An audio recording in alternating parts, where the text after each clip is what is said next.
अपने आप को प्रभु के चरणों में समर्पित कर दो, अपने कर्मों को प्रभु के चरणों में समर्पित कर दोगे, बच जाओगे, माया के प्रहार से बच जाओगे। प्रभु कहते हैं जो शुभ शास्त्र के विधान के अनुसार कर्म किया गया और अशुभ जो शास्त्र के प्रतिकूल आचरण बन गया है, वो भी सब मैं संभाल लूंगा, तुम केवल मेरी शरण में हो जाओ, तुम्हें नहीं भोगना पड़ेगा। भगवान कह रहे हैं। अगर बुद्धि खराब है तो भगवान की बात समझ में कैसे आएगी। कितना बढ़िया कृपा करके भगवान हमें उपदेश कर रहे हैं। अगर शास्त्र प्रतिकूल भी आचरण हो गए तो तू चिंता मत कर, मेरी शरण में आ जा। अनंत माताओं जैसा दुलार लेकर प्रभु, पर अपने लोग ऐसे मूढ़ हैं, ऐसी मलिन बुद्धि है कि इस बात को हम समझते ही नहीं। मैं कर लूंगा, मैं सुखी हो जाऊंगा, मैं अभी तक ये किया है आगे भी ऐसा करूंगा। व्यर्थ का अभिमान पतन का मार्ग पुष्ट करता है। श्री भगवान कह रहे संन्यास योग का तात्पर्य होता है भगवान के चरणों में समर्पण करना, अर्पण करना। जब सब कुछ तू मेरे को अर्पण करेगा तो तू मुक्त हो जाएगा, जीवन मुक्त, और जीवन मुक्त परमानंद का अनुभव करता है। ये फल है। तत्कुरुष मदर्पणम, जो भी तू कुछ कर रहा है, यत करोषि, मेरे को अर्पण कर दे। बचा रहे हैं भगवान, बच जाओ। कर्म दोष, कर्म बंधन, जन्म मृत्यु, इससे बिल्कुल बचने का उपाय भगवान बता रहे हैं। पर इतनी मलिनता है हमारी बुद्धि में कि अभी सुनेंगे फिर भूल जाएंगे। अर्पण करने की भावना ही नहीं बन पा रही। एक स्थिति आती है जिसमें अर्पण करने का भी भाव नहीं रह जाता, क्योंकि अर्पण करने वाला ही नहीं बचा तो क्या अर्पण करें।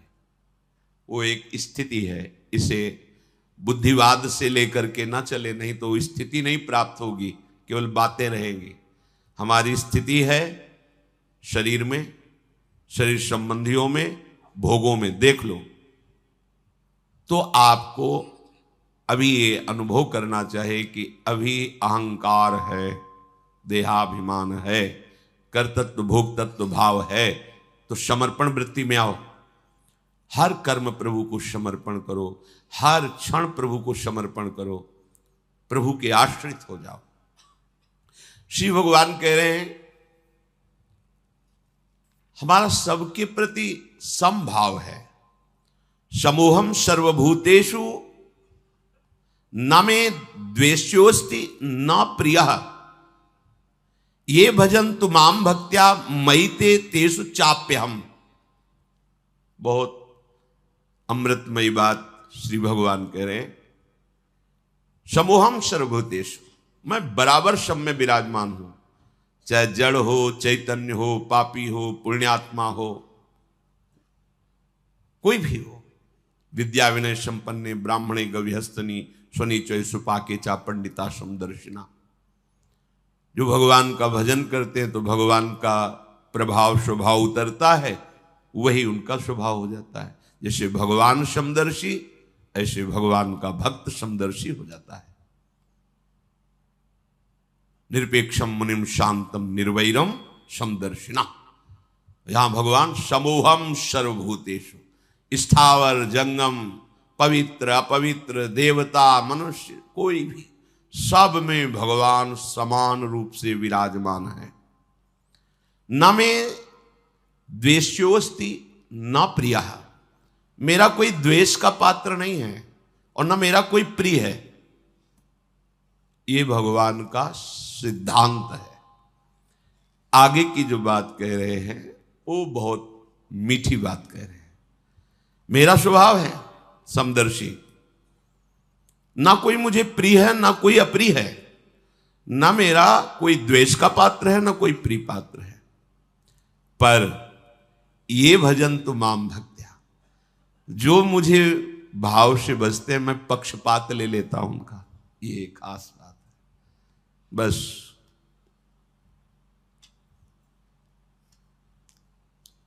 इसी बात से हम जीत गए। अगर केवल हिसाब हो तो हम कभी भगवत प्राप्ति नहीं कर सकते, कि तुम जो करोगे वही तुम्हें मिलेगा, तो हम कभी भगवत प्राप्ति के लायक ही नहीं हो सकते। पर ये बात हमें जिता देती है। ये भजन्तु माम भक्त्या मयि ते तेषु चाप्यहम्, मैं उनमें प्रकाशित हो जाता हूं और वो मेरे में प्रकाशित, जो मुझे प्रेम से भजता है। अब प्रेम है कि नहीं ये तो पता नहीं, पर प्रभु के सिवा और कोई है नहीं। वही जीवन है, वही हमारे सब हैं। राधा राधा राधा, इससे जीत गए। अगर हमारे हिसाब में देखा जाए तो ऐसा कोई तप सृष्टि में नहीं है जो भगवान को खरीद सके, ऐसा कोई सिद्धांत नहीं जो भगवान को अधीन कर सके। जैसे मां मेरा बच्चा है ऐसा मान करके हर समय आंतरिक दृष्टि रखती है, जरा सा भय उपस्थित होने पर आगे खड़ी हो जाती है। ये तो एक अंश का वात्सल्य है, वो वात्सल्य समुद्र है। बस इसी बात से हम जीत गए। नहीं तो भगवान जब अपने स्वभाव में हो तो हम कभी भगवत प्राप्ति नहीं कर सकते। भगवान का स्वभाव क्या? समोहम सर्वभूतेषु न मे द्वेष्योस्ति न प्रियः, मेरा कोई प्रिय नहीं है और कोई अप्रिय नहीं है। फिर तो हमारी बात नहीं बन पाती। अगर हमारी बात बनी है तो उनके दुलार से बनी है। उनका दुलार कैसे अनुभव में आया, कैसे आता है? अपनापन करने से। मेरे प्रभु जैसे भी है हम आपके हैं नाथ, अब आपके सिवा हमारा कोई सहारा नहीं। और ये बात जब वाणी से हृदय में उतर जाती है तो फिर जो चमत्कार जीवन में होता है वो किसी और साधन से नहीं होता है। मृत्यु से बचने के लिए बड़े बड़े उपाय किए जाते हैं।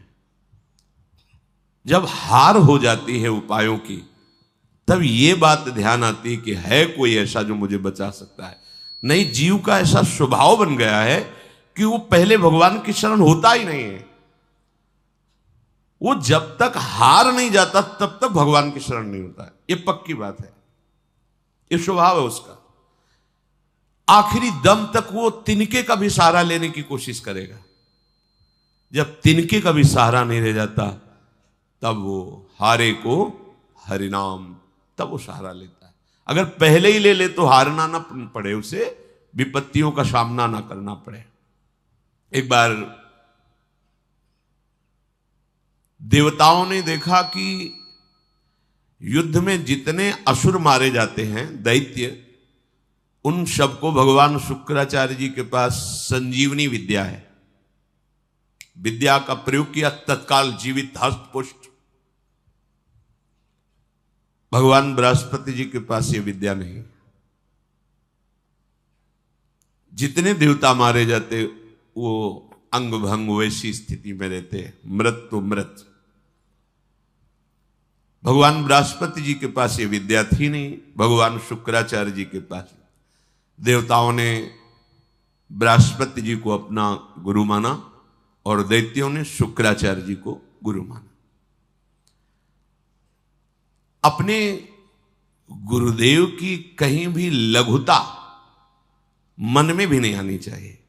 इसलिए देवताओं ने कभी बृहस्पति जी से ये प्रार्थना भी नहीं की कि आप संजीवनी विद्या सीख लीजिए, हम लोगों को जिलाने, कभी प्रार्थना नहीं की। गुरु महिमा है। पर उनके बड़े पुत्र का नाम कच्छ था। उनसे बात की कि आप हमारे गुरु पुत्र हैं और हमारे ऊपर सबसे बड़ी संकट की बात है कि कोई साधन नहीं है जिससे हम अमर हो सके। और शुक्राचार्य जी के पास साधन है, संजीवनी विद्या। कोई भी असुर नहीं, जो भी मरा उसको तत्काल जीवित कर दिया।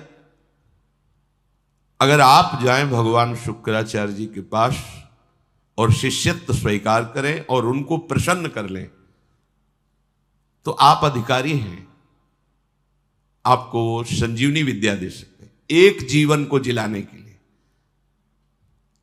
अपनी जो परा विद्या है, ये जन्म मरण का चक्र ही रोक करके श्री जी के पास प्राप्ति कराने वाली ये परा विद्या है। जिनसे संजीवनी विद्या प्रकट हुई है उनकी भी संजीवनी है हमारी लाडली जो। जय श्री हरिवंश मदन सर जर्जर विथिकित श्याम सजीवन मूली। दिव्य प्रमोद रस सार निजांग संग पीयूष बीच निचय रविसेचयंती कंदर्प कोटि सर मूर्छित नंद सोनु संजीवनी जयति कापी निकुंज देवी। ये जो अपने पास विद्या है ना, ये परा विद्या है, करोड़ों संजीवनी विद्या इसके समान नहीं। क्योंकि हमारी लाडली जो अनंत ब्रह्मांडों के ईश्वर भगवान श्री कृष्ण की भी संजीवनी मूरी है। संजीवनी जयति कापि निकुंज देवी। देवराज इंद्र ने जब हाथ जोड़ करके प्रार्थना की, बृहस्पति भगवान के बड़े पुत्र कच्छ अभी 9 किशोर अवस्था को प्राप्त हुए थे, उन्होंने कहा कि आप सब हमारे सम्माननीय हैं और आप हमको हमारे पिता बृहस्पति के समान आदर दे रहे हैं। अब हमारा कर्तव्य बनता है आपकी रक्षा करना। हम जा रहे हैं पर बड़ा संकटपूर्ण कार्य है, क्योंकि कोई भी दैत्य बर्दाश्त नहीं करेगा। हो सकता है मेरी मृत्यु भी हो जाए, पर आपके हित के लिए मैं मृत्यु का भी वरण कर लूंगा। जो संत स्वभाव के होते हैं उनका प्रभाव यही होता है कि वो अपनी हानि करके दूसरे का परम लाभ करना निश्चित करते हैं, और जो असंत स्वभाव के होते हैं वो दूसरे की हानि करके अपना लाभ सोचते हैं। कच्छ ने सब देवताओं को आश्वासन दिया, अगर जीवित रहा तो संजीवनी विद्या लेके ही आऊंगा, और ना जीवित रहा तो फिर बात अलग है। इसमें परहित की भावना बहुत जोर की। परहित की भावना जहां होती वहां भगवान रक्षा करते हैं। स्वसुख वांछा जहां होती वहां आसुरी भाव होता है, राक्षसी भाव होता है, फिर वहां दुर्गति होती है। श्री महान महिमा में भगवान के पिता होने का सौभाग्य जिन्हें प्राप्त हुआ दशरथ जी महाराज, उनको वो परम लाभ जो गीधराज जटायु को मिला नहीं मिला। पंख कटे हुए रावण के अस्त्र से तड़प रहे, प्राण कंठ में है, बस चितवत राम चरण की रेखा। आगे पड़ा जटायु देखा, चितवत राम चरण की रेखा। भगवान ने गोद में लेकर पिता की तरह उनका तर्पण आदि किया। वो जानता था कि मैं रावण से जीत नहीं सकता, पर जानकी का विलाप सुन करके पूरे बल से आक्रमण किया दशानन के ऊपर, और इस गति को प्राप्त तो भगवान के सामने ही गीध देह का त्याग करके हरि रूप होकर भगवान के नित्य साकेत धाम को गया। परहित सबसे बड़ा धर्म है, परहित सरिष धर्म नहीं भाई। और यहां स्वसुख वांछा से ही हमारी सारी चेष्टाएं होती हैं। इसीलिए आनंद की तो बात जाने दो, शोक भय संताप छोड़ ही नहीं रहा है। कच्छ जी दैत्यों की सभा में विराजमान भगवान शुक्राचार्य जी के पास गए, उन्हें प्रणाम किया और कहा मैं आपसे एकांत में प्रार्थना करना चाहता हूं। भगवान शुक्राचार्य जी ने एक तेजस्वी बालक एकांत समय दिया, प्रणाम करके कहा मैं अंगिरा ऋषि का पौत्र, भगवान बृहस्पति का पुत्र, मेरा नाम कच्छ है और मैं आपका शिष्य होना चाहता हूं। ब्रह्मन, मैं आपको गुरु रूप में वरण करता हूं। मैं 1000 वर्ष तक ब्रह्मचर्य रह करके आपकी सेवा करना चाहता हूं, और आप इसके लिए मुझे मना मत करना, इसकी अनुमति दे देना।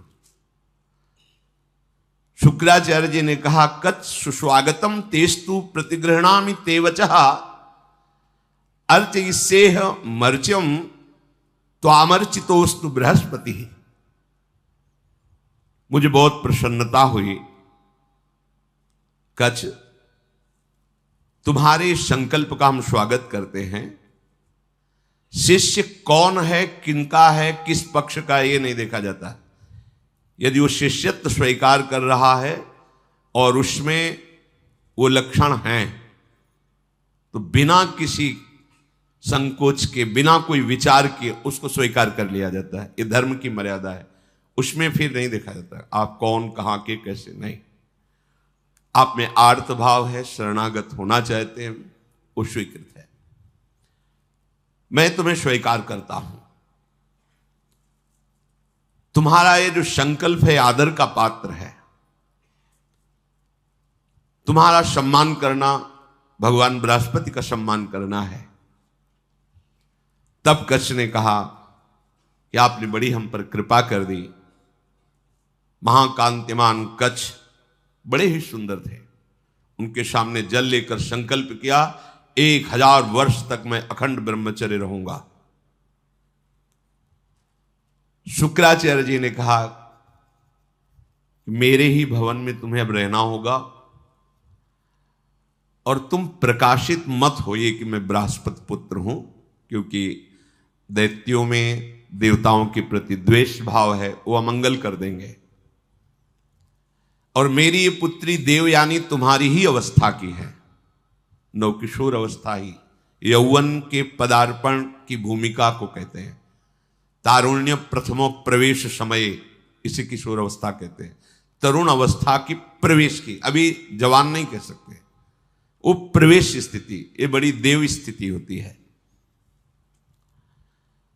तुम हमारी पुत्री का प्रिय करो, उसकी आज्ञा में रहो, अपना ही घर है, ऐसे निर्भय होकर रहो, पर बाहर सावधानी से ही निकलना, क्योंकि दैत्यजन ये जान न पावे कि तुम हमारे पास रहे हो। अभी कोई संजीवनी विद्या की बात भी नहीं की। देवयानी से कहा अब ये यही रहेंगे। 1000 वर्ष तक का इन्होंने नियम पूर्वक ब्रह्मचर्य का संकल्प लिया है। देवयानी जी ने स्वीकार किया उनको। वो सदैव देवयानी के सामने हाथ जोड़कर प्रणाम करना, उनकी आज्ञा में रहना, जैसे गुरु वैसे गुरु पुत्री, ऐसा भाव। 500 वर्ष व्यतीत हो गए ब्रह्मचर्य से रहते हुए और गुरु भवन में सेवा करते हुए, कोई नहीं जान पाया। एक दिन किसी गुप्तचर ने दैत्यराज को बताया कि भगवान शुक्राचार्य के घर में कोई नवकिशोर बालक बहुत ही देदीप्यमान कांतिवान काफी समय से रह रहा है। अब 500 वर्ष से कुछ हुआ नहीं था, इसलिए छूट भी हो गई थी। तो जो भविष्यान्नी के लिए गायें थी उनको चराने के लिए जंगल में चले जाते।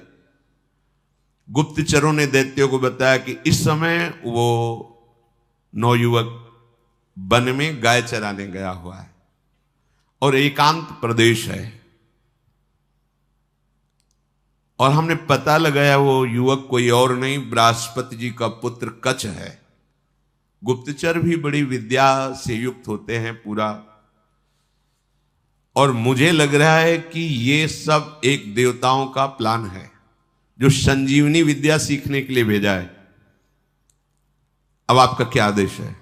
तो का आदेश क्या, उससे मार के फेंक दो, पर ऐसी सावधानी से मार करके उसे अलग अलग करो जिससे शुक्राचार्य जी जिला ना पावे। एकांत प्रदेश में वो गौवें चरा रहे थे। दैत्यों ने जाकर अस्त्र शस्त्र से उन्हें छोटे छोटे टुकड़े काट डाले कच्छ के और कुत्तों को खवा दिया। देखो, एक संजीवनी विद्या के लिए कष्ट सहना, और ये तो अंतिम है, अब संसार चक्र में ही नहीं आना। इसके लिए अगर एक बार कोई हमारे ऊपर प्रहार करे या शरीर छूट जाए तो मेरा घाटा थोड़ी है। शरीर तो वैसे ही छूटना है। अगर मुझे शरीर छोड़ने पर श्री जी मिल जाती है तो सस्ता बड़ा सौदा है, बहुत सस्ता सौदा है। प्राण दिए यह प्रेम न पाइए, और मुझे मिल रहा है तो दौड़ के पहले नंबर में खड़े होना चाहिए। ये तो एक संजीवनी विद्या है, प्राप्त तो है। दैत्यों के पास इतने सामर्थ्यशाली महात्मा भी हैं, क्या उनका स्वभाव बदला? क्या वो आनंद से तृप्त हुए क्या? लेकिन राधा राधा कह के देखो, ये राधा नाम परा विद्या है, अमृत है, तुम्हें तृप्त कर देगा। समस्त कामनाएं भस्म करके, कर्म बंधन से मुक्त करके, प्रेम में डुबोकर श्री जी के पास पहुंचा देगा, जहां न आना है न जाना है, जहां पाना तो खूब है, न गैस बनेगी, न मल बनेगा, न मूत्र बनेगा। दिव्य, न बुढ़ापा है, न कोई पीड़ा है, न कोई रोग है, चिदानंद शरीर। कोई भय नहीं कि कभी हटा दिए जाएंगे, दूसरा आएगा तो हमारी जगह ले लेगा, ऐसा नहीं। बस वहीं विश्राम मिलेगा। चलना है, मन में ठान लो, चलना है। पर यह बात कि जिस मार्ग में हम चल रहे हैं उसमें फूल ही फूल नहीं मिलेंगे, शूल भी मिलेंगे। शूल को देख के डरना नहीं, वो शूल फूल बन जाएंगे। पर आप सोचो कि अब हम तो भजन में चले तो सब जयमाला पहनावे हमें और हमें प्रणाम करें, नमस्कार करें, तो भूल जाना जब आप अच्छी चढ़ाई पर चढ़ रहे होंगे तो पैर पकड़ के घसीटने वाले हजारों दौड़ पड़ेंगे, पर आपको रुकना नहीं है। बल आपका श्री जी है, इसलिए कोई घसीट नहीं सकता, पर विघ्न बाधाएं आपको घेर लेंगी। किसी उत्तम वस्तु की प्राप्ति के लिए बहुत उसे छुपा के रखा जाता है, बड़े विघ्न रखे जाते हैं जिसे कोई अधिकारी ही प्राप्त कर पावे। उनको मार दिया, कच्छ को उनके शरीर के टुकड़े टुकड़े करके कुत्तों को खवा दिया। अब उस दिन गौवें बिना रक्षक के वापस आ गई। देवयानी जी ने देखा कि कच्छ तो आए नहीं, गौवें लौट आई। उन्होंने शुक्राचार्य जी से कहा कि भगवान, आपने अग्निहोत्र कर लिया, सूर्यदेव अस्ताचल को चले गए, गौवें वापस आ गई, पर कच्छ वापस नहीं आया। मेरा हृदय भयभीत हो रहा है, कच्छ के साथ कुछ अमंगल हुआ। मैं सत्य कहती हूं, मेरा हृदय कभी झूठ इशारे नहीं करता। मेरे हृदय में आ रहा है कि शायद अब कच्छ जीवित नहीं है। भगवान शुक्राचार्य जी ने ध्यान देकर देखा, बोले तो ये तो गजब हो गया, कच्छ को काट करके कुत्तों को खवा दिया दैत्यों ने। ठीक है, संजीवनी विद्या का प्रयोग किया, हर कुत्ते के पेट से फट फट करके मांस एकत्रित हुआ, कच्छ जिंदा हो गए। ये संजीवनी विद्या, विद्या का बड़ा प्रभाव होता है। इलवल और वातापी नाम के दैत्य थे ना, इसी विद्या को जानते थे, और उनको संतों से द्वेष था। जो आसुरी स्वभाव के होते, संत उनका भी मंगल करते, पर उनका द्वेष होता है, उनको सताने में अच्छा लगता है। जो सीधे धर्मात्मा संत भगवत मार्ग के पथिक, उनको संकट में डालना, उनको तड़पाना, उनको मारना, इससे उनको अच्छा लगता है। जो दैत्य राक्षसी स्वभाव के जन होते हैं, भला संत किसी से क्यों ऐसा द्वेष करेंगे कि किसी को कष्ट हो। पर देखो ना, पूज्यपाद उड़िया बाबा को काट डाला गड़ासे से, भरी स्वभाव में से फव्वारे जैसे निकलते ना, ऐसे खून के फव्वारे निकले। ये दैत्य स्वभाव बड़ा ही कड़ुआ स्वभाव है।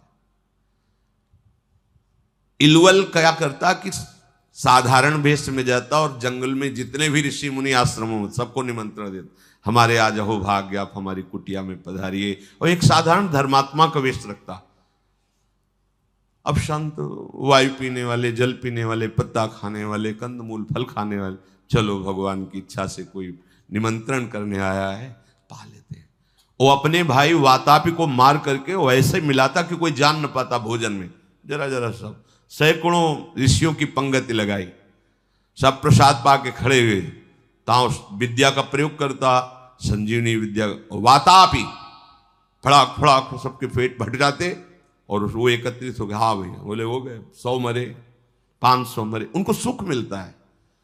अब ऋषियों की संख्या कम होने लगी तो भगवान अगस्त्य जी से कहा, जो समुद्र को पी गए थे, कि ऋषियों पर बड़ा संकट है, वो अलग अलग भेष बदल कर आता है, निमंत्रण करता है और अपने भाई को मार करके ऐसे मिला देता है कोई जान ही नहीं पाता, और जब ऋषि पा लेते हैं तो विद्या का प्रयोग करता है और सबको मार देता है, वो जीवित हो जाता है वातापी। बोले सब निमंत्रण स्वीकार करो। अगस्त जी बिना निमंत्रण के पहुंच गए, आगे बैठे, बोले भैया थोड़ा हम सबसे ज्यादा पाते हैं, तो पहली पंगत में मैं आगे बैठा हूं, पहले मैं पालूं फिर दूसरे को परोसा जाए। ऋषि तैयार हो ना? सब ऋषियों ने कहा हाँ। अगस्त जी ने कहा पहले मुझे परो। उसने वही प्रक्रिया की, अपने भाई वातापी को मार करे, पूरा चाट चाट के सब पा गए अगस्त जी। पाने के बाद आचमन किया, खड़े हुए तो उसने मंत्र संजीवनी विद्या पढ़ी और कहा वातापी, जे भी पुकारा सो अधो वायु ढर से निकाली। बोले गया तुम्हारा वातापी।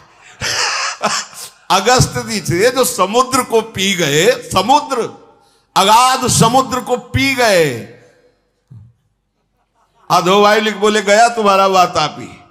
तुम साधारण सी सब पच गया, जितनी देर पाया उतने में हमारी जठरांग ने पचा करके हजम हो गया, खत्म तुम्हारा वातापी। कोई विद्या काम नहीं करती ब्रह्म विद्या के आगे, भगवत विद्या के आगे। भगवान बृहस्पति जी ने जो ही ध्यान किया, देखा कि वो तो कुत्तों के पेट में है, संजीवनी विद्या का प्रयोग किया, कुत्तों के पेट फटे और कच्छ जो है मानुष जुड़ के पूरा जीवित होकर सामने आ गया। देखते ही देवयानी ने पूछा लौटने में विलंब क्यों कर दिया? तो उन्होंने कहा कि देवी मैं समिधा कुश और काष्ठ गुरु सेवा के लिए ला रहा था, तो एक वृक्ष के नीचे रुका, गौएं भी हमारे साथ थी, वहां कुछ असुरों ने मुझे घेर लिया और पूछा तुम कौन हो? तो मैंने बता दिया मेरा नाम कच्छ, मैं बृहस्पति का पुत्र हूं और भगवान शुक्राचार्य हमारे गुरु हैं, उनकी सेवा के लिए मैं सामग्री ले जा रहा हूं। तो उन्होंने मुझे मार दिया और मार करके कुत्तों को खवा दिया। मेरी स्मृति कभी भंग नहीं होती क्योंकि मैं अखंड ब्रह्मचारी हूं। ब्रह्मचर्य में बहुत बड़ी सामर्थ्य है जिसका महत्व तो आज नहीं समझा जा रहा है। अगर आपका शरीर स्वस्थ है, किसी औषधियों का सेवन नहीं हो रहा है संसारिक, और आप ब्रह्मचारी हैं, एक बार श्लोक पढ़ लीजिए, वो पूरा टेप हो जाएगा। दोबारा कोई बात सुननी नहीं पड़ती, एक बात सुन लिया पूरा दिमाग में बैठ जाएगा। भारी से भारी मेहनत करने पर कभी थकावट नहीं होगी। 2-4 दिन नींद ना आवे तो आपको परेशानी नहीं होगी, क्योंकि बहुत शीतलता, बहुत धैर्य, गंभीरता, ये सब ब्रह्मचर्य प्रकट कर देता है, तभी उपासना परिपक्व होती है। अब ब्रह्मचर्य नहीं तो स्मरण ही नहीं है, ना प्रभु का स्मरण है, ना अपने लक्ष्य का स्मरण है। जिधर जो प्रवाह हुआ उसी में बहते डोल रहे हैं। शरीर इतने क्षीण हो रहे हैं वासना के कारण कि कुछ भी प्रकृति की मार झेलने लायक ही नहीं रह गए। देखो ब्रह्मचर्य का प्रभाव। कच्छ कह रहे मुझे पूरा स्मरण है, मेरी स्मृति कभी भंग नहीं होती। जब हमारे गुरुदेव ने संजीवनी विद्या का प्रयोग किया तो फिर मैं जीवित होकर तुम्हारे सामने उपस्थित हूं। कच्छ ने जब अपने मारे जाने की बात कही तो देवयानी बड़ी सावधान हो गई कि कच्छ को अब गाय चराने नहीं भेजना। दैत्यों को तो पता था कि हमने मारकर खवा दिया। अब तो एक दिन सेवा के लिए कुछ पुष्प की आवश्यकता हुई तो देवयानी ने कहा पास के ही जंगल से पुष्प ले आइए। दैत्य दूर से निगरानी रखते थे, उन्होंने देखा कच्छ तो जिंदा है, जाकर के सोचा कच्छ जिंदा है, बोले वापस फूल लेके ना जाने पावे, अब की क्या करें? बोले मारो, मार के जलाओ, जला के राख जो है समुद्र में बहा दो। जब पुष्प ही लौट करके नहीं आए कच्छ पुष्प लेकर के, तो देवयानी ने फिर प्रार्थना की कि शाम होने जा रही, पुष्प तो सुबह लेने भेजा था, अभी तक कच्छ वापस नहीं आए। शुक्राचार्य जी ने कहा, ध्यान धर के देखा, बोले कच्छ को मार के जला के समुद्र के जल में प्रवाहित कर दिया, मतलब जल में मिला दिया। तो उन्होंने कहा भगवान यदि कच्छ पुनः वापस नहीं आएंगे तो मैं भी जीवित नहीं रहूंगी। क्योंकि इतने वर्षों से हमारी आज्ञा में सेवा में रह रहे, तो हमारा एक अपनापन हो गया है। तो उनका देखो, चाहे जितनी बार जिलावें वो प्रयोग यही करेंगे, बार बार उन्हें मारेंगे। कभी ऐसा वो बुद्धिमानी से प्रयोग करेंगे कि संजीवनी विद्या का प्रयोग करने वाला ही नहीं रहेगा, इसलिए तुम भूल जाओ कच्छ को। तो उनका ऐसा नहीं हो सकता। जो आपकी शरण में, आपको उसकी रक्षा करनी ही पड़ेगी। जो संजीवनी विद्या का प्रयोग किया, लहरों से राख निकली, राख शरीर धारण किया, फिर कच्छ के रूप में आके पुष्प लेके सेवा में उपस्थित हो गए। बड़ी विद्या में सामर्थ्य होती है। गुप्तचरों ने बताया कि कच्छ है अभी गुरु भवन में, मार के जला के। अब वहां हुआ कि सुनो, अब की बार ऐसा करो कि कोई उपाय ही न रह जाए संजीवनी विद्या के प्रयोग का। तो किसी कार्य हेतु जे भी गुरु भवन से बाहर निकले, कच्छ उनका अपहरण कर लिया। कच्छ को मार करके जलाया, जला करके छान करके उस राख को सुरा में मिला करके अंगूर आदि के रस में और शुक्राचार्य जी के ही पास पहुंचा दिया। जो सेवा में था, जो ही दिया, भगवान शुक्राचार्य पी गए। शुक्राचार्य जी पी गए। देवयानी ने कहा पूरा दिन हो गया, कच्छ के दर्शन नहीं हो रहे। अब बताया बार बार, वो अगर हम संजीवनी विद्या का प्रयोग भी करेंगे तो मार ही डालेंगे, इसलिए तुम छोड़ो, क्यों चिंता करते हो। उन्होंने कहा भगवान आप ये निश्चित समझ लीजिए कि शरणागत हैं वो हमारे, और मैं उनकी रक्षा किए बिना जीवित नहीं रह सकती। आपसे सच कहती हूं, यदि मैंने कच्छ का दर्शन नहीं किया तो अपना जीवन नष्ट कर दूंगी। प्यार तो होता ही परिवार के जनों से। शुक्राचार्य जी ने कहा बेटी, बृहस्पति का पुत्र कच्छ इस बार ऐसी घटना में स्थित है, या तुम्हारे पिता रहेंगे या कच्छ रहेगा। देवयानी तुम शोक छोड़ो, रो मत। तुम्हारी जैसी विवेकशालिनी और शास्त्र स्वाध्याय करने वाली युवती के लिए ऐसा रोना या ऐसी बात कहना मैं जीवन त्याग दूंगी, ये उचित नहीं है। असंभव है अब जिलाना कच्छ को। बोले क्यों? बोले हमारे पेट में पहुंच चुका है वो। ध्यान के द्वारा देखा कि अंगूर आदि के रसों में सुरा मिला के उनको पिला दिया। बोले कच्छ को हम ही को पिला दिया गया। ऐसे ये द्वेषी हैं दैत्यजन कि बाहर से तो पेट फाड़ के निकाल दिए सबके, सब जगह से बुला लिया। अब अगर हम विद्या का प्रयोग करते हैं तो हमारी मृत्यु हो जाएगी, क्योंकि निकलेंगे। देवयानी ने कहा कि मेरे दुख को अगर दूर करना चाहते हैं तो कच्छ को बुलाना ही पड़ेगा। तो उन्होंने कहा इसमें कोई संशय नहीं कि दैत्य लोग बहुत द्वेषी हैं। मेरे शिष्य को मार डाला है भयंकर स्वभाव वाले दैत्य। ये जानते नहीं कि मैं कितनी सामर्थ्य से युक्त हूं, फिर भी मेरे शरणागत को कष्ट दे रहे हैं, विरुद्ध आचरण कर रहे हैं। मुझे लगता है कि अब इनके परास्त होने का समय आ गया है। जब कोई गुरुद्रोह करता है तो उसके नाश का निश्चित समय आ जाता है। इस तरह का अपराध चाहे वो देवराज इंद्र क्यों न हो, उसको भी भयभीत करके परास्त कर देता है। जो ब्रह्मचर्य के पालन में रत है, मेरी आज्ञा में रहता है, मुझे बहुत प्रिय है, उसका कोई अहित करे तो मानो मेरा ही अहित कर रहा है।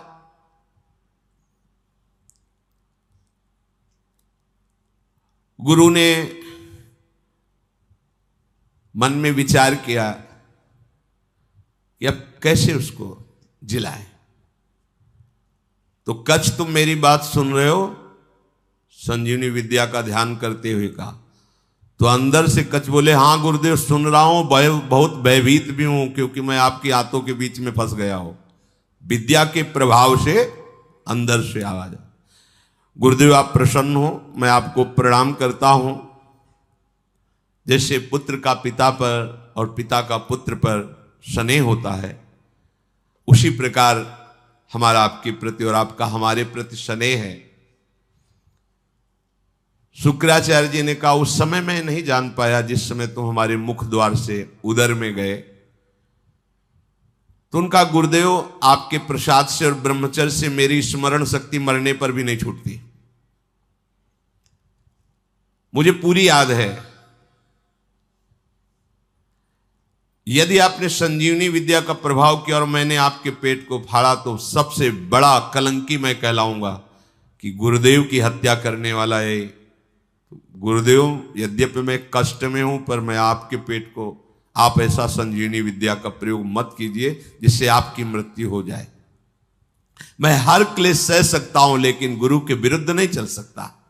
आचार्यपाद, असुरों ने मुझे मार करके मेरे शरीर को जलाकर चूर्ण बना करके और अंगूर आदि के रस में मिलाकर आपको पिला दिया है। ब्राह्मी, आसुरी, दैवी तीनों मायाओं के आप ज्ञाता हैं। आपके होते हुए कोई भी माया उल्लंघन नहीं कर सकती। शुक्राचार्य जी ने कहा बेटी दूसरा कोई कार्य कहो तो तुम्हारा प्रिय कर दें, अब कच्छ को बचा पाना बड़ा कठिन है, थोड़ी देर में मेरी आते कच्छ को पचा लेंगे। मेरे उदर के विदीर्ण होने के सिवा कोई दूसरा उपाय नहीं रह गया। अगर मैं ब्रह्म विद्या का प्रयोग करता हूं तो मेरे उदर में वो जीवित होंगे, उनका उदर, मेरा उदर फटेगा, मैं मर जाऊंगा। देवयानी जी ने कहा पिताजी कच्छ का नाश नहीं होना चाहिए क्योंकि आपका शरणागत शिष्य है और आपका वध होना ये मैं देख नहीं सकती, सह नहीं सकती। आप बड़े प्रवीण हैं, दोनों के बीच का रास्ता निकालिए। शुक्राचार्य जी ने कहा बृहस्पति के पुत्र कच्छ, तुम हमारी बात सुन रहे हो? देवयानी तुम पे प्रसन्न है और मैं भी तुम्हारा हित करना चाहता हूं, इसलिए तुम सुनो, मैं तुम्हें मृत संजीवनी विद्या देता हूं। आए भी इसीलिए थे, आज तक नहीं कहा था। गुरु की शरण जिस भाव से हुआ जाता है बिना मांगे वो बात पूरी हो जाती है यदि आपकी निष्ठा और भावना है। देखो ऐसी परिस्थिति दैत्यों ने प्रकट की विपरीत, लेकिन वही विपरीतता इनके लिए अनुकूलता का स्वरूप हो गई। शुक्राचार्य जी ने कहा तुम सुनो, मैं तुम्हें संजीवनी विद्या का उपदेश करता हूं। संजीवनी विद्या का उपदेश किया और कहा जब मैं अपने ऊपर प्रयोग करूंगा तो तुम बाहर निकलना, मेरा पेट फाड़ के तो मेरी मृत्यु हो जाएगी, फिर तुम संजीवनी विद्या का प्रयोग मेरे ऊपर करना जिससे मैं जीवित हो जाऊंगा। मेरे इस शरीर से जीवित निकलकर तुम मेरे वास्तविक पुत्र बन जाओगे क्योंकि मेरे उदर में रहे तुम। गुरु से विद्या प्राप्त करके सामर्थ्यशाली होने पर भी शिष्य को सदैव गुरु के प्रति दोष दृष्टि से रहित धर्मयुक्त दासता का भाव ही रखना चाहिए। तो भगवान शुक्राचार्य से संजीवनी विद्या प्राप्त करके उन्होंने कहा हाँ प्रभु मेरी स्मरण में आ गई संजीवनी विद्या। जे ही प्रयोग किया संजीवनी, शुक्राचार्य जी का पेट फटा और कच्छ बाहर निकले। बड़ा ही तेजस्वी स्वरूप संजीवनी विद्या प्राप्त करने के बाद और हो गया कच्छ का, मानो मूर्तिमान वेद रूप धारण करके आ गए हो। शुक्राचार्य गुरुदेव को भूमि में मृत पड़ा देख करके उन्होंने अपनी गुरु विद्या संजीवनी का प्रयोग किया। जे ही प्रयोग किया ते ही उठ खड़े हुए भगवान शुक्राचार्य, साष्टांग प्रणाम किया। गुरुदेव मैं विद्या से शून्य था, उस दशा में आपने मेरा पालन पोषण किया और अत्यंत दुर्लभ मृत संजीवनी विद्या दी जो अमृत धारा है। कोई भी महात्मा ऐसा कैसे हो सकता है कि अपने ऐसे उपकार करने वाले गुरुदेव को कभी भी दुखी कर सके। आप ही मेरे मां हो, आप ही मेरे पिता हो। हे गुरुदेव, हम जिस कार्य के लिए आए थे वो कार्य पूर्ण हुआ, पर मैं सदैव आपका हूं, आपका दास हूं। जब जैसी आज्ञा आप हमें जरूर दीजिएगा। गुरु की कृपा के बिना कोई भी विद्या सिद्ध नहीं होती। जो गुरुदेव से विद्या प्राप्त करके गुरुदेव की अवहेलना कर देता है, उसे प्रतिष्ठा रहित पाप पूर्ण नरकों की प्राप्ति होती है। कोई भी मंदबुद्धि अज्ञान से युक्त होकर के कभी यदि अपने गुरुदेव का अपमान कर दे तो धर्म भ्रष्ट हो जाएगा, उसे ब्रह्म हत्या का पाप लगता है। इस लोक परलोक में दोनों में उसकी निंदा होती है। तपस्या की निधियों की निधि अप्रमेय शक्तिशाली महानुभाव शुक्राचार्य जी ऐसी बात सुनकर बहुत प्रसन्न हुए गुरु निष्ठा देख करके। कच्छ ने देवताओं का कार्य सिद्ध कर दिया, संजीवनी विद्या उन्हें प्राप्त हो गई, पर वो 1000 वर्ष पूरा करने के लिए अपने गुरु की सेवा में रहे। फिर प्रणाम किया और कहा, अब मुझे अपने घर जाने की अनुमति दीजिए। जब कच्छ का व्रत पूरा हो गया, गुरु ने उनको जाने की आज्ञा की, तो देवयानी ने कहा, हमारी सेवा में रहे हो, मेरी आज्ञा के बिना कैसे जा सकते हो? आप उत्तम कुल विद्या तपस्या इंद्रिय संयम से सुशोभित हो रहे हो। महायशस्वी महर्षि अंगिरा जिस प्रकार मेरे पिताजी के लिए माननीय है, उसी प्रकार आपके पिता बृहस्पति मेरे लिए आदरणीय और पूजनीय है। तपोधन, अब मैं जो बात कर रही हूं उस पर ध्यान दीजिए।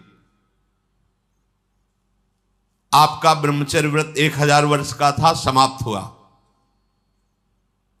और मैंने आपको अंदर से वर्ण किया है कि तुम हमारे पाणी ग्रहण भाव को स्वीकार करके पति बनो। मंत्रोच्चारण पूर्वक विधि पूर्वक मेरे पिता के सामने मेरा पाणी ग्रहण करो। मैंने अंदर से ये भाव किया है। कच्छ ने कहा, अब दोबारा ऐसा शब्द उच्चारण मत कर देना। देवयानी, तुम्हारे पिता भगवान शुक्राचार्य मेरे भी पिता हैं, क्योंकि मैं उनके उदर में रह चुका हूं। क्या कभी भाई अपनी बहन के प्रति ऐसा भाव कर सकता है? तुम हमारी परम पूजनीय हो, ऐसे शब्द उच्चारण मत करना। वैसे गुरुपुत्री हो, और ऐसे भी मैं शुक्राचार्य के उदर में रह चुका हूं। महात्मा भार्गव को तुम प्राणों से भी अधिक प्यारी हो। गुरुपुत्री होने के कारण मेरी परम पूजनीय बहन हो तुम। ऐसे शब्द उच्चारण मत करो। देवयानी, जैसे मेरे गुरुदेव तुम्हारे पिता शुक्राचार्य सदा मेरे माननीय है, बिल्कुल उसी तरह मैं गुरुदेव की तरह तुम्हारा सम्मान करता हूं, तुम्हारी आज्ञा में रहा हूं। ऐसी बात मैं सुनना भी नहीं चाहता। देवयानी ने कहा, मैं आपका सम्मान करती हूं, आपकी भावना का, लेकिन जब से आप आए हैं और आज तक मैंने आपकी प्राणों की रक्षा की। मेरे ही कारण आप जीवित हो, मेरे ही कारण तुम्हें संजीवनी विद्या मिली। मैं हठ ना करती तो तुम हमारे पिता के हाथों में ही पच जाते। इसलिए तुम्हारा जीवन मेरा दिया हुआ जीवन है। इसलिए सौहार्द के साथ मैं कहती हूं कि मैं उत्तम भक्ति के द्वारा तुम्हारी आराधना करूंगी। तुम धर्म के ज्ञाता हो, मेरे प्रति ऐसा भाव त्याग दो और मेरा पाणी ग्रहण स्वीकार करो। कच्छ ने कहा, उत्तम व्रत का आचरण करने वाली देवयानी, मैं तुम्हारी इस आज्ञा का कदापि पालन नहीं कर सकता। तुम्हें प्रसन्न होना चाहिए मेरे ऊपर। मैं तुम्हें गुरु से भी बढ़कर पूज्य दृष्टि से सदैव देखा हूं। मेरे हृदय में कभी तुम्हारे प्रति ऐसा भाव नहीं आया। मैं तुम्हारी ये बात नहीं सुन सकता। तुम मेरी बहन थी, बहन हो और बहन ही रहोगी, ये मेरा दृढ़ निश्चय है।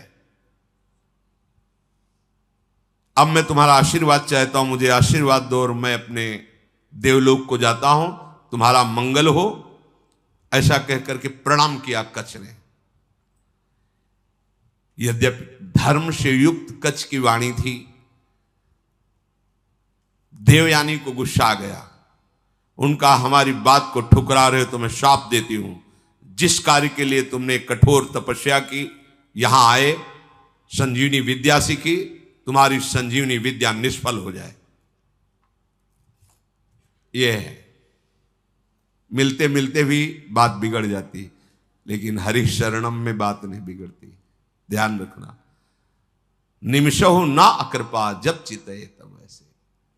ये सब इतिहास इसीलिए तुम्हें सुना रहे हैं कि हमारे भगवान की शरणागति कितनी मीठी मृदु है। घोर अपराध बन जाने पर भी भगवान कभी त्यागते नहीं। इतना कई बार मरना पड़ा जिस संजीवनी विद्या के लिए, उसी का शाप मिल गया, निष्फल हो जाए। अब तो होश उड़ गए। जिसके लिए इतना श्रम हो निष्फल। देवयानी, ये तुमने धर्मयुक्त कार्य नहीं किया। तुम गुरुपुत्री हो, गुरुपुत्री समझकर तुम्हें क्षमा करता रहा जब तुम बार बार पाणी ग्रहण की बात करती रही। मैंने आज तक कभी तुम्हें दोष दृष्टि से नहीं देखा, और तुम कामना से युक्त होने के कारण हमें शाप दे दिया। इसलिए मैं तुम्हें आज शाप देता हूं। आज के बाद कोई भी ब्रह्म ऋषि कुमार तुम्हारा पाणी ग्रहण ही नहीं करेगा। ये सामर्थ्य होती है, जो नियम से चलते हैं, भजन करते हैं, उनमें सामर्थ्य होती है। उनके वचन कभी मिथ्या नहीं होते। 5 वर्ष के बालक हैं श्रृंगी ऋषि, चक्रवर्ती सम्राट महामहिम परम भागवत परीक्षित जी। जे ही श्रृंगी ऋषि स्नान कर रहे थे, बालकों ने आके कहा तुम्हारे पिता के गले में मरा हुआ सांप महाराज परीक्षित ने डाल दिया है। कहा उपहास, मेरे समाधिस्थ पिता का उपहास, ये इतना उच्छृंखलता कैसे आ गई? ये तो महाभागवत थे, ऐसा कैसे? इसका मतलब ये समझते हैं कि इनके ऊपर कोई शासन करने वाला नहीं। जल उठाया और कहा इनको पता नहीं कि ऋषि बालकों में अपनी तपस्या का इतना बड़ा बल है कि हम देवराज इंद्र को भी शाप दे सकते हैं। ये क्या है? मैं शाप देता हूं, आज के 7वें दिन विशाल काय तक्षक सर्प डसेगा और इस राजा की मृत्यु हो जाएगी। अमोघ, कोई नहीं काट पाया। 5 वर्ष के बालक श्रृंगी ऋषि। तुमने काम के वशीभूत होकर के मेरी विद्या को निष्फल होने का शाप दे दिया, तो तुम्हारा पाणी ग्रहण संस्कार की जो भावना है, कोई भी ब्रह्म ऋषि कुमार तुम्हारा वरण नहीं करेगा। ये मेरा शाप है। गई विद्या गई। देखा कितना श्रम और हाथ क्या लगा। अब देवताओं को भारी समस्या का फिर कोई उपाय नहीं। अब जब कोई उपाय नहीं होता, तब एक उपाय जागृत होता है, हरि शरणम। सब देवताओं ने भगवान को पुकारा, क्योंकि दैत्य बल से भी आसुरी स्वभाव में, और गुरु का इतना बड़ा प्रताप, संजीवनी विद्या संपन्न गुरु, कोई उपाय नहीं कि बचने का। प्रार्थना ब्रह्मा जी से की। ब्रह्मा जी, भगवान शंकर, शव देवता सुमेरु पर्वत जो 4 लाख योजन का है, वहां एकत्रित हुए और भगवान की सबने प्रार्थना की, स्तुति की। जो स्तुति की, श्री भगवान सामने प्रकट हो गए। आर्त भाव की हुई स्तुति तत्काल अनुभव कराती कि भगवान हमारी बात सुन रहे हैं। वो भाव आना कठिन होता है। अगर वो भाव आ जाए तो पुकारते ही भगवान आपको दिखाई देंगे। उसे आर्त भाव कहते हैं।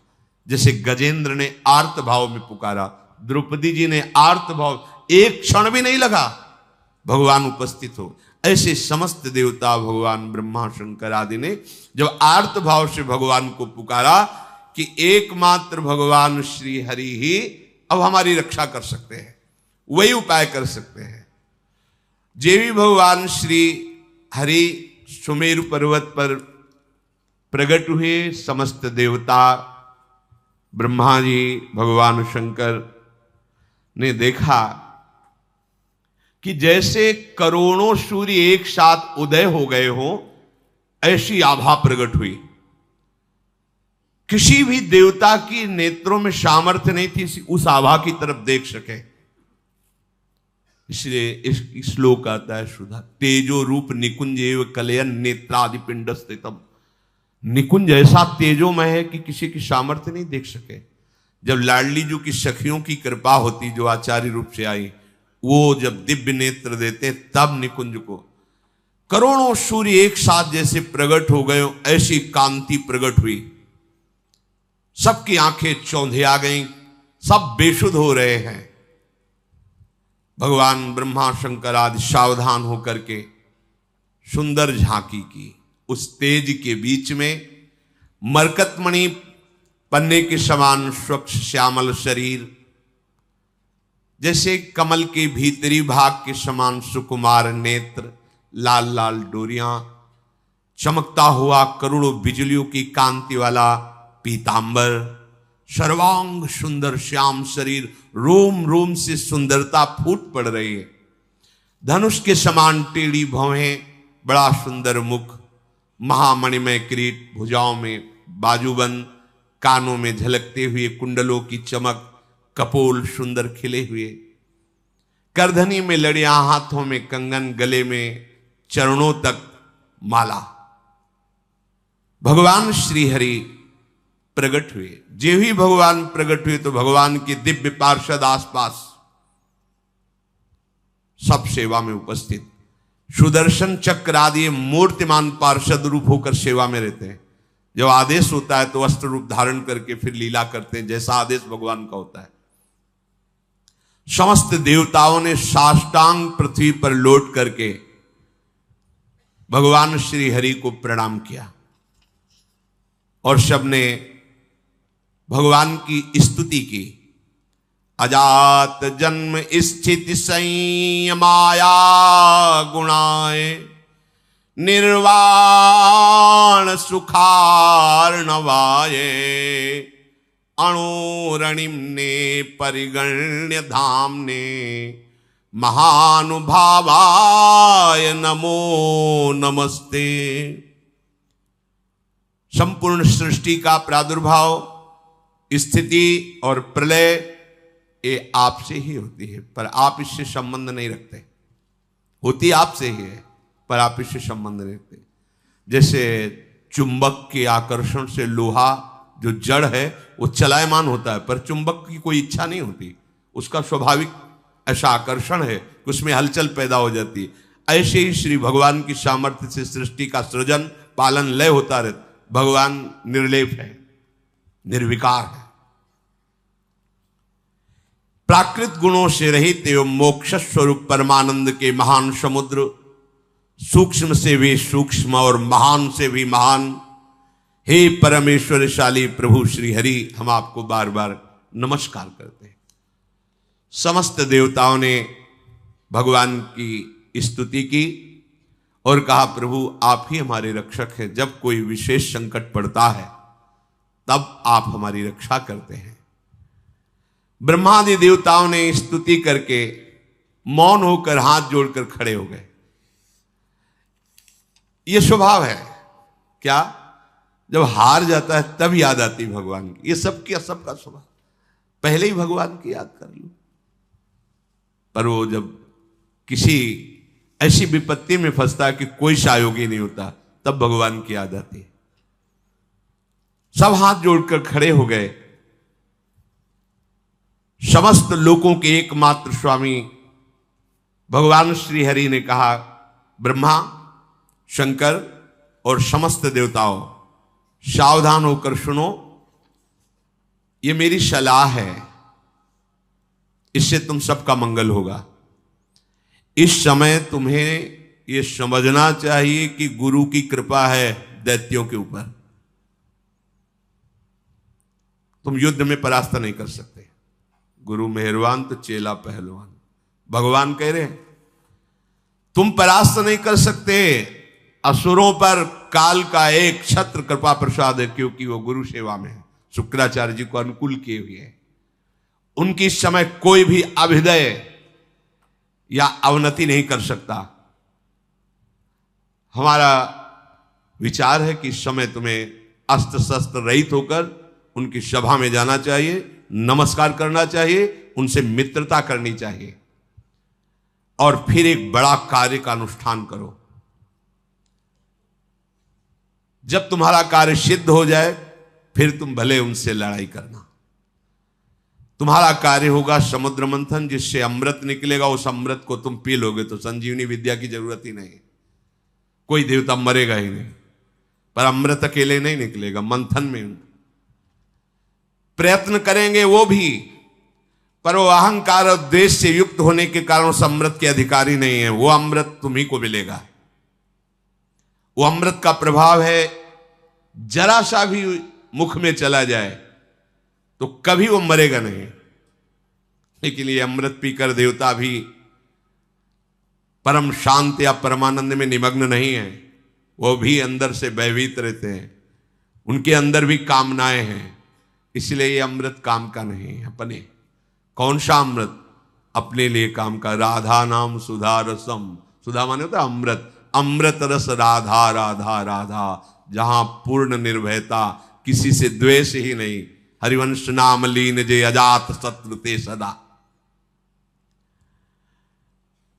व्यवस्था मैं करूंगा, मंदराचल की मथानी होगी, वासुकी नाग की नेति होगी, समुद्र का मंथन करने की पूरी व्यवस्था मैं करूंगा। आलस्य प्रमाद छोड़कर विश्वास करो और जाओ, हाथ जोड़ो, प्रणाम करो दैत्यों को और उनको मिलाओ, अपने मित्र बनाओ, और फिर ये बताओ कि दोनों मिलकर समुद्र मंथन करें और उसमें से अमृत निकलेगा और हम सब पान कर लेंगे। वो राजी हो जाएं। बिल्कुल क्रोध मत करना, और जो कुछ भी निकले मेरे इशारे के बिना तुम स्वीकार करने की चेष्टा मत करना। देवताओं को आदेश देकर भगवान श्रीहरि उन्हीं के बीच में अंतर्धान हो गए। उनके चले जाने पर ब्रह्मा शंकर ने उस दिशा को नमस्कार किया जिधर भगवान अंतर्धान हुए। देवराज इंद्र, वायु देवता, अग्नि देवता, बड़े बड़े लोकपाल, ईश्वर कोटि के जो देवता हैं, ये कोई अस्त्र नहीं, कोई शस्त्र नहीं, सर झुकाए हुए दैत्यों की सभा में प्रवेश, बड़े बड़े सेनापति, दैत्यों के उद्भट, देवताओं को परास्त करने की सामर्थ्य रखने वाले, अपने अपने अस्त्र संभाल लिए। और उनमें हुआ कि जब अस्त्र नहीं लिए और सर झुका के, अरे इसका मतलब ये युद्ध के लिए नहीं, इसका मतलब ये संधि भावना से आ रहे हैं। उन्होंने अपने अपने अस्त्र नीचे उतारे, देवता लोग गए और हाथ जोड़कर ऐसे किया। ऐसे ही काम बनता है। अगर अमृत पद प्राप्त करना है ना, तो जो गाली दे तो भी हाथ जोड़ना पड़ेगा, ये भगवान की सलाह है। अगर अमृत पद प्राप्त करना है तो देखो, यहां किसी का कोई यश व्यस नहीं रहता। पढ़ के देख लो, एक से एक सब माया सब धूल डालती चली है। किसका यश है? किसका यश है? एक समय आता है कि एक आदमी का यश फैल जाता है, दूसरा समय आता है कोई जानता नहीं कौन था, क्या कैसा, धूल में मिल गया। ये यश, ये कीर्ति, ये प्रणाम, ये नमस्कार, रुपया पैसा, बिल्डिंग, माया, ये सब छलावा है। केवल जीने के लिए इन वस्तुओं को अपना आराध्य मानकर समय नष्ट करना बड़ी मूढ़ता होगी। अखंड भगवान का स्मरण चल रहा है, अब वो जैसे रखें उनका कार्य है। अपना लक्ष्य केवल प्रभु होना चाहिए। प्रभु के सिवा और कुछ सब व्यर्थ है, सब व्यर्थ है। मरे तो क्या रह गया, क्या रह जाएगा? आप देखो कितने बड़े बड़े यशस्वी जन हुए हैं, बलवान, धर्मात्मा। कौन जानता है, भगवान का नाम नहीं ले रहे तो तुम्हारा नाम क्या लेंगे? और यहां इतनी बुद्धि हमारी देहाभिमान से युक्त है कि अगर परोपकार के लिए छोटा सा पौशाला भी खोलेंगे तो पूरे परिवार का मैं जिला पता तक, नंबर तक उसमें डाल देंगे। ऐसा देहाभिमान पूर्ण। अगर एक पंखा लगाएंगे तो हर पंखुड़ी में वो नाम लिखा होगा, जिला लिखा होगा, बाप माता का सबका नाम, मतलब एक पंखे से ही पूरे पितर तर जाएंगे। ऐसा देहाभिमान पुष्ट है कि हमारा नाम हो, हमारी कीर्ति हो। अरे भगवान का नाम तुम नहीं जप रहे हो तो तुम्हारा नाम कौन जपेगा, तुम्हारी कौन कीर्ति गाएगा? इसलिए यदि अमृत पद प्राप्त करना है तो झुकना सीखो, सर झुकाना सीखो सबके चरणों में, क्योंकि सब में मायाधीश भगवान गुप्त रूप से विराज। वो देख लेंगे कि अहंकार रहित हो तुम्हें अमृत पद दे देंगे। भगवान ने सलाह दी, यदि तुम्हें अमृत पान करना है तो तुम्हें सर झुकाना पड़ेगा। इसीलिए भगवान के भक्तों को देखो, कितना भी सताया जाए कभी विरोध नहीं करते। जोई जोई प्यारो करे सोई मुहि भावे। समस्त संपत्तियों से सेवित असुर सेनापतियों से सुरक्षित उस सभा में देवताओं ने कहा कि हमारे मन में एक विचार आया है, क्या आप लोग सहयोग करेंगे? हम दोनों मिलकर के यदि समुद्र मंथन करें और उससे अमृत निकलेगा, पक्का निकलेगा, हमें विश्वास है, क्योंकि भगवान ने बताया था। अगर आपको जचे तो आप स्वीकृति दे दो, तो उपाय किया जाए अमृत मंथन का।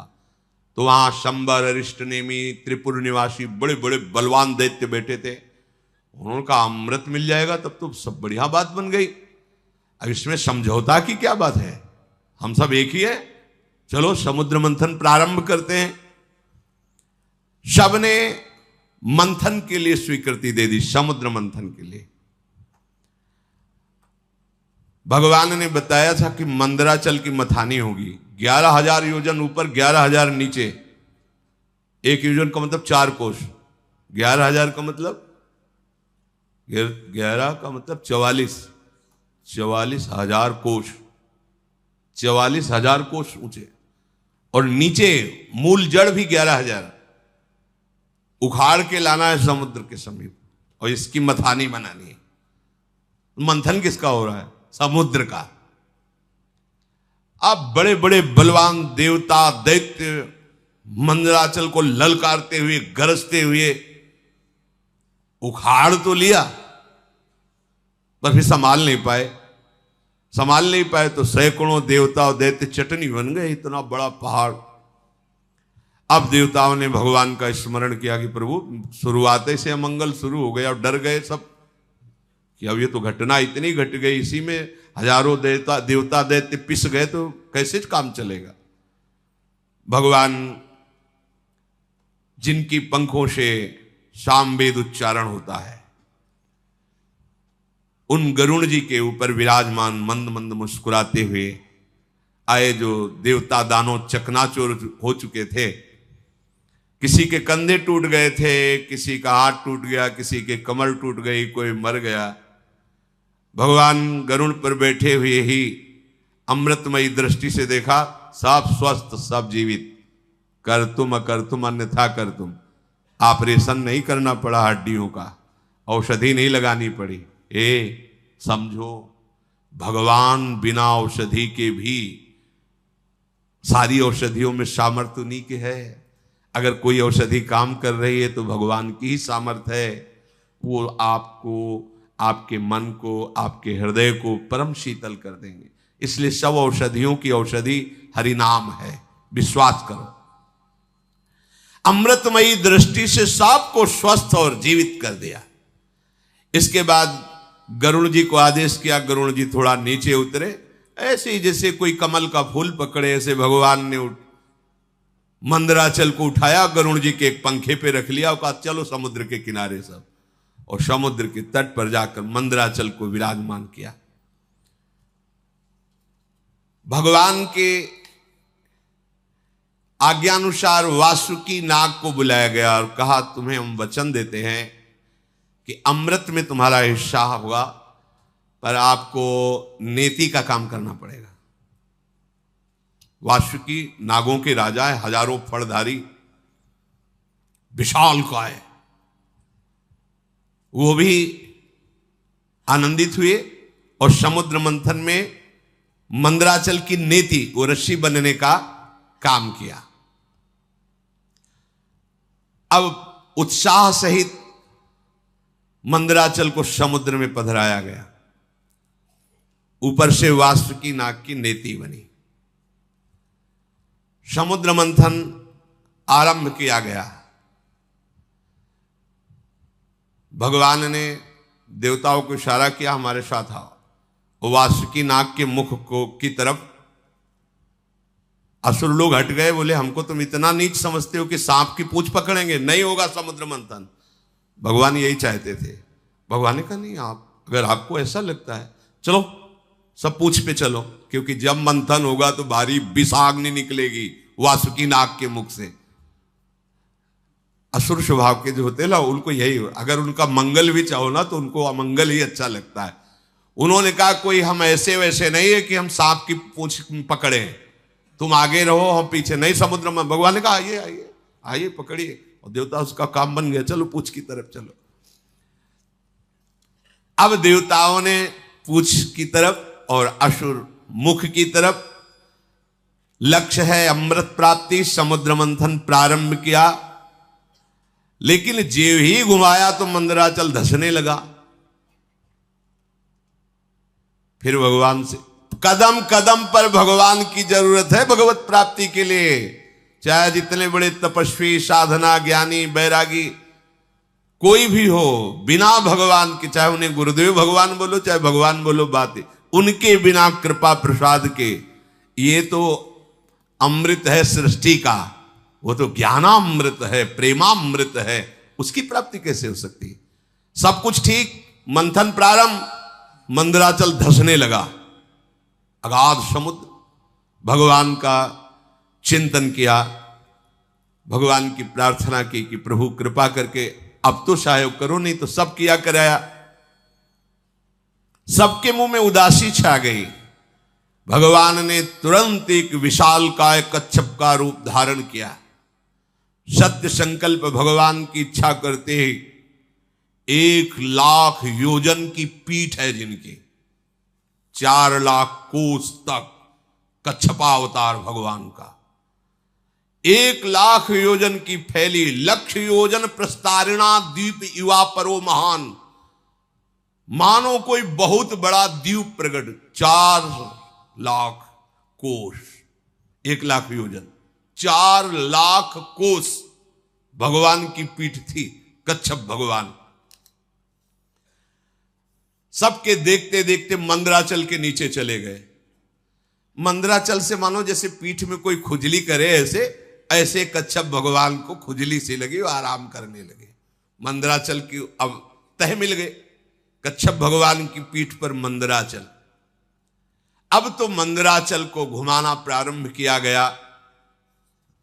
समुद्र मंथन संपन्न करने के लिए असुरों में भगवान आसुरी शक्ति के रूप में, देवताओं में दैवी शक्ति के रूप में, वासुकी नाग में निद्रा के रूप में, नीचे कच्छप के रूप में, ऊपर सहस्त्रावाव रूप रख करके पकड़े हुए सबसे ऊपर चोटी पे, ये किसी को पता नहीं। पूरा का पूरा मंथन भगवान ही से हो रहा है। इसीलिए कहते हैं अहंकार मत करो, साधना तुमसे नहीं, भगवान करा रहे हैं। बात को समझो। लग रहा है कि देवता और दैत्य कर रहे हैं, शुरू से अभी तक देख लो, सलाह देने वाले, मार्ग बताने वाले, व्यवस्था करने वाले, और फिर अमृत का हरण भी होगा तो वो भी छुटा के तुम्हें पिलाने वाले। अगर भगवान श्री हरि का आश्रय नहीं लिए तो ये तो प्रकृति के मंथन से, प्राकृतिक ही तो है समुद्र, और यहां ज्ञान समुद्र के मंथन से प्रेमामृत का पान करना है। इनमें बिना जगत गुरु श्री कृष्ण के कौन विजय प्राप्त कर सकता है? बोले इसमें गुरु की क्या आवश्यकता है? तो चल के देख लो, मिल ही जाए तो बता देना आके। आज तक किसी को मिला हो, इतिहास साक्षी हो तो बता देना। बिना गुरु का आश्रय लिए, और वो गुरु भगवान है। भगवान गुरु, गुरु भगवान। अब समुद्र मंथन बड़ी दृढ़ता से प्रारंभ हुआ। जेवी समुद्र मंथन प्रारंभ हुआ, वासुकी नाग के मुख से विष उगलना प्रारंभ। आप देवता सुरक्षित है पूंछ की तरफ, दैत्य झुलस रहे हैं। देवताओं की तरफ देख रहे हैं तो हल्की हल्की फुहारें आ रही हैं, शीतल। क्यों? भगवान के जिस पक्ष में है उनके पक्ष में हो ना, तो वहीं विष की ज्वाला और वहीं शीतल फुहारें। भगवान कह रहे समूहम सर्वभूतेषु, देखो समूहम, जो नीचे की पंक्ति में कहा जो मेरा भजन करता है, पक्षपात ले लेते हैं भगवान। क्षुब्ध हो गया समुद्र, भारी मंथन प्रारंभ हुआ। ऐसी विष के धुएं निकलने लगे, व्याकुलता बढ़ गई। भगवान ने तत्काल शीतल जल वर्षा का आदेश किया कि अगर ऐसा तो फिर कैसे समुद्र में पग पग पर विघ्न है, भगवान न हो तो साधना सिद्ध ही नहीं हो सकती।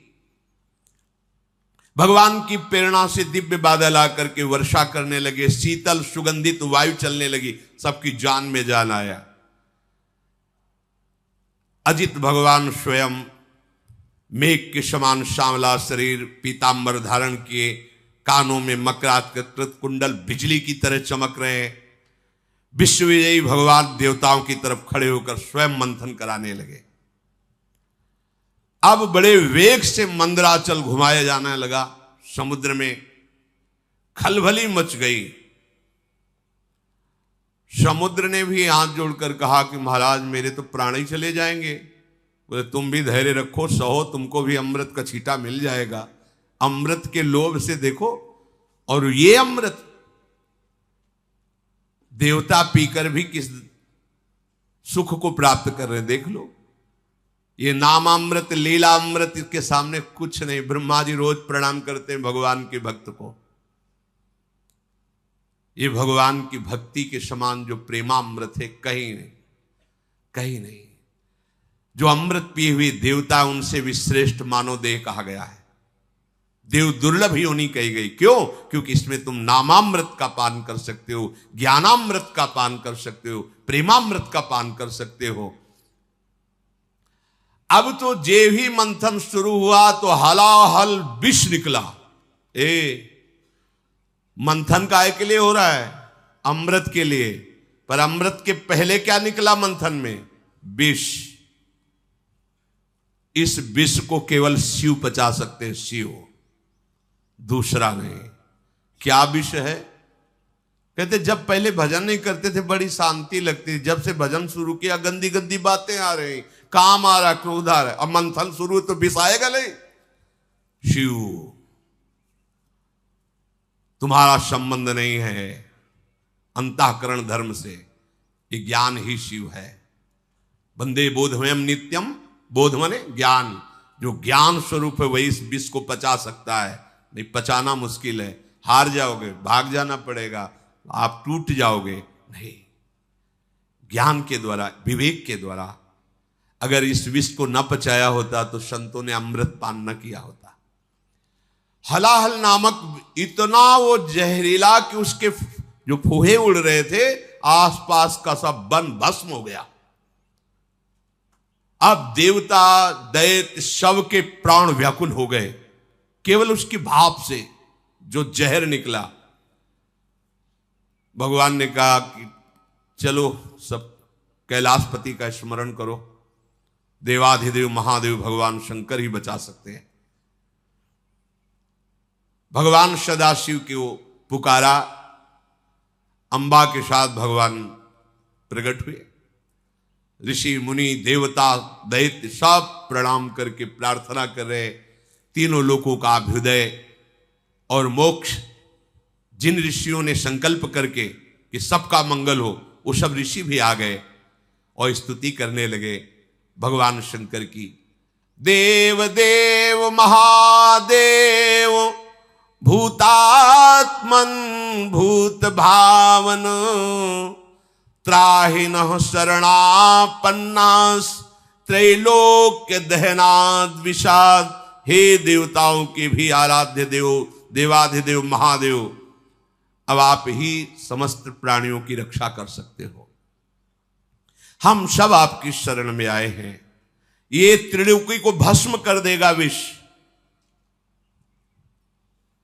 अगर इस विष को नहीं पचाओगे तो स्थूल सूक्ष्म कारण तीनों इस विष से व्याप्त हो जाएंगे।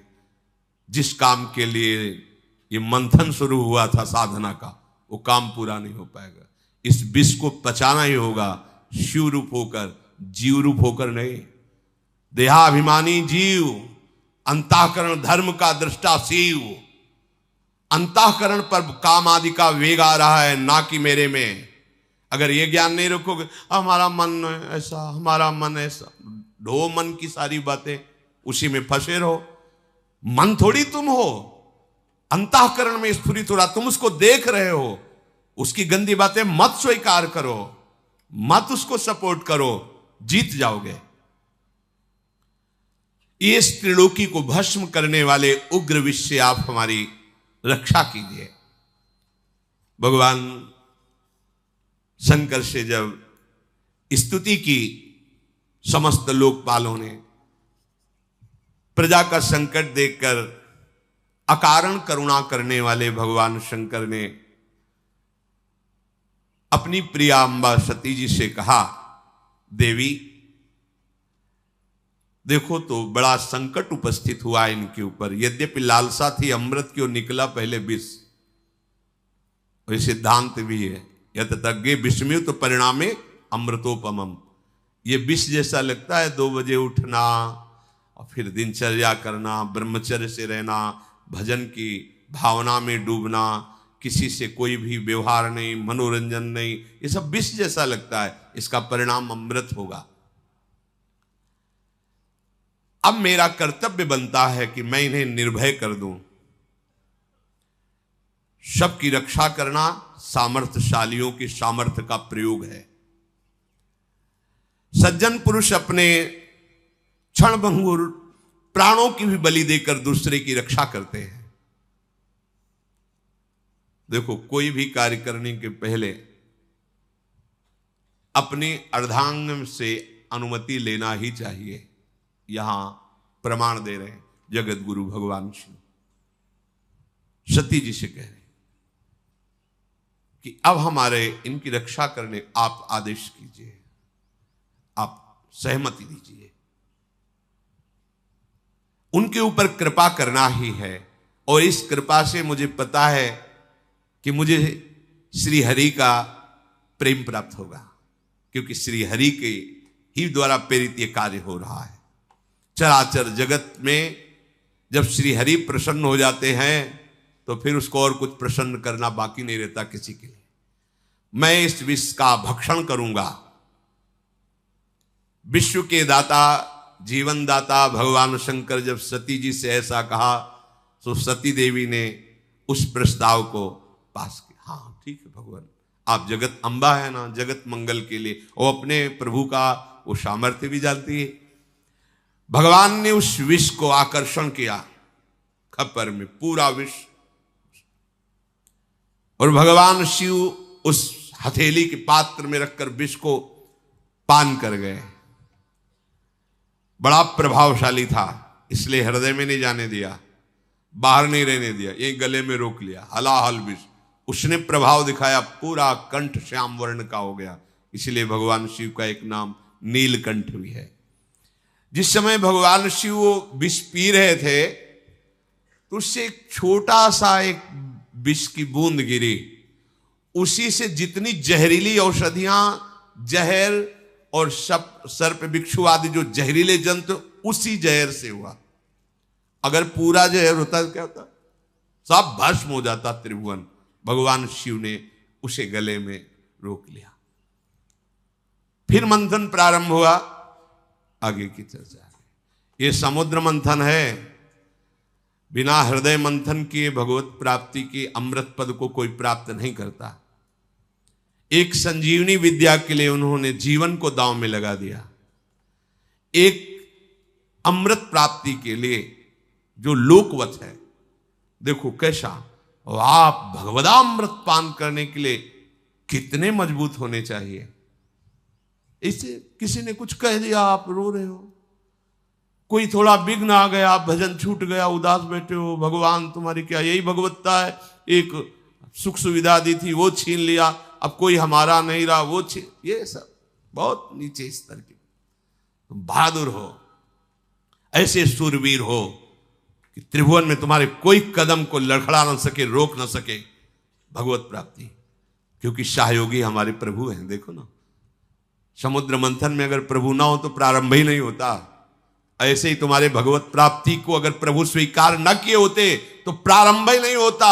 यही सर आवत अति कठिनाई, राम कृपा बिनु आई न जाई, गृह कारज नाना जंजाला, तेति दुर्गम शैल विशाला।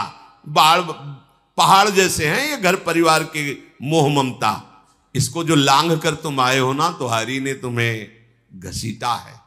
वही अमृत पद तक सहयोग करते हैं और वही अमृत पद के रूप में मिलते हैं। इसलिए साधक को कहा जाता है कर्ता भाव छोड़ो। ये मत सोचो कि आप कुछ कर रहे हो, आपसे प्रभु करा रहे हैं। जैसे समुद्र मंथन में सब कुछ प्रभु कर रहे हैं। मंदराचल लाने वाले, सलाह देने वाले अर्थात प्रेरणा करने वाले, फिर मंदराचल को लाने वाले, फिर मंदराचल को रोकने वाले, फिर ऊपर से मंदराचल को दबाने वाले, वासुकी नाग में निद्रा के रूप में, देवताओं में दैवी शक्ति के रूप में, असुरों में आसुरी शक्ति के, वही सब रूप में कर रहे हैं। हमारे जो भी भागवतिक साधना होती मेरे प्रभु मेरे हृदय में बैठकर करा रहे हैं। कर्ता भोक्ता भाव नष्ट हो जाएगा, अमृत पद की प्राप्ति होगी। भगवान ही इस विषैले काम क्रोध आदि से हमारे को बचाते हैं, अपनी सामर्थ्य नहीं। कभी किसी को अहंकार नहीं करना चाहिए। यदि जितेंद्री हो, धर्म से चलते हो, भजन कर रहे हो तो भगवान की कृपा से कर पा रहे हो। अगर उनकी कृपा का छत्र हट जाए तो अभी आपको दिखाई देगा आप कुछ नहीं हो, कुछ नहीं हो। जहां कहीं किसी बड़े महात्मा को कभी ऐसा लगा तो भगवान ने अनुभव करा दिया। जैसे देवर्षि नारद जी बहुत बड़े महापुरुष हैं, काम विजयी, जरा सा लगा तो आपने चरित्र सुना। दुर्वासा जी बड़े महान महात्मा है, कोई साधारण थोड़ी भगवत स्वरूप है, लेकिन जरा सा अहम आ गया तो देखा त्रिभुवन में भागे घूमे। अगर कहीं किसी को कोई भी विभूति नजर आती है अपने में तो भगवत कृपा को देखो, अहंकार मत करो, क्योंकि वास्तविक भगवत कृपा से ही मार्ग चला जाता है। शेष चर्चा आगे। श्री राधा वल्लभ लाल।